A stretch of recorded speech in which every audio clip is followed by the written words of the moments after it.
Gareth Southgate then announced his provisional squad ahead of the Euros that kicks off, of course, mid-June in Germany. How many players? Yeah, a lot of players. I think it's 33. 33 in total. That'll get whittled down ahead of the tournament, but always when it comes to these sort of announcements, it's more about who's not in the squad. Right, tell me, because I can't look at this. Than who is. And the big talking point, the headline grabber, if you like, is no Marcus Rashford.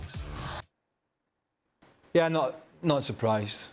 Not surprised. Has done it in fits and starts this season, and that's me being kind, by the way. I think look, Gareth Southgate's a pretty straight guy, right? And he's a very loyal guy as well. Yeah. But I've seen Rashford behind the scenes, both at England, and he'll talk to people at Man United.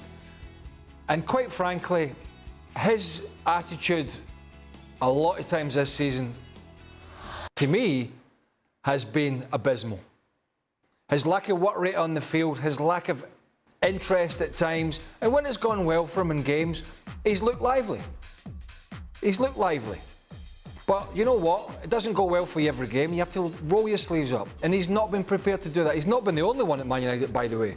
But he got this nice, big, juicy contract off the back of that great season last year, and he wasn't prepared to back it up. He wasn't prepared to go like all these great United players of the past and drive on. He was happy to rest on his laurels and let everybody else take the blame. And as one of the leaders, highest paid players, biggest superstars at the club, he did not do enough. And I don't think Gareth Southgate has got a problem with talent in an area that Marcus Rashford plays. Right. And therefore, I don't want, I would imagine, somebody behind the scenes who is,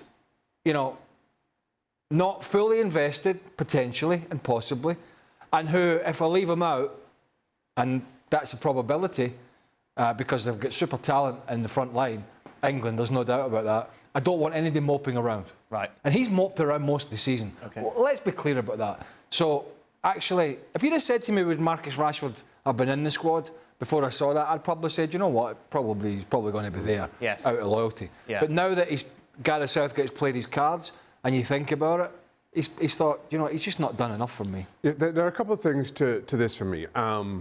One, it came as a little bit of a surprise that he left Rashford out. Pleasant surprise, I'll say that, because I've said in the past that I feel Gareth Southgate kind of relies on his tried and trusted, almost to a fault.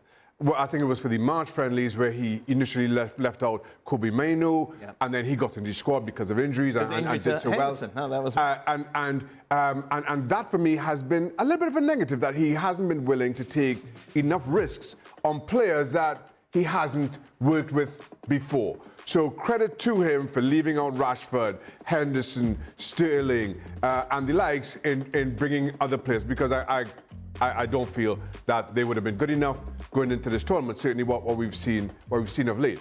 Secondly, the other part of this is, as you mentioned, Dan, this is 33. They've got to trim 7. Truth is, you don't want to be bringing along some of your more experienced players knowing that they're not going to make it 26. If they know they're not going to make it 26, don't put them into the 33.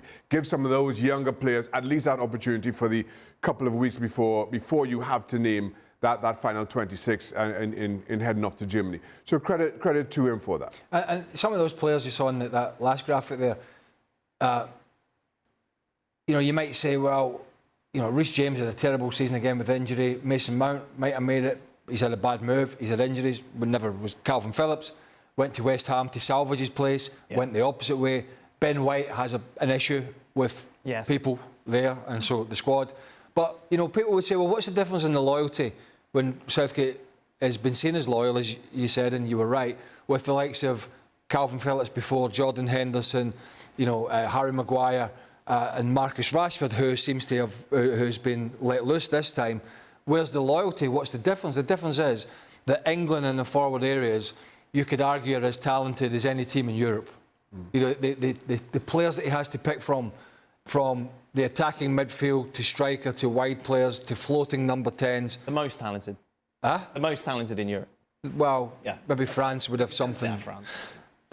And the difference is that the other positions where he's been loyal to, the other positions where he's been loyal, like the centre-half position, he just doesn't have the backup.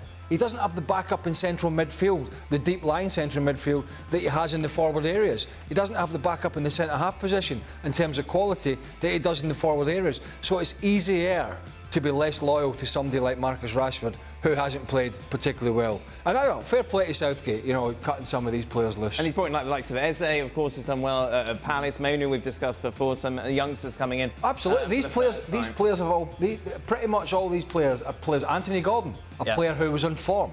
All these guys have been in form and have made a difference.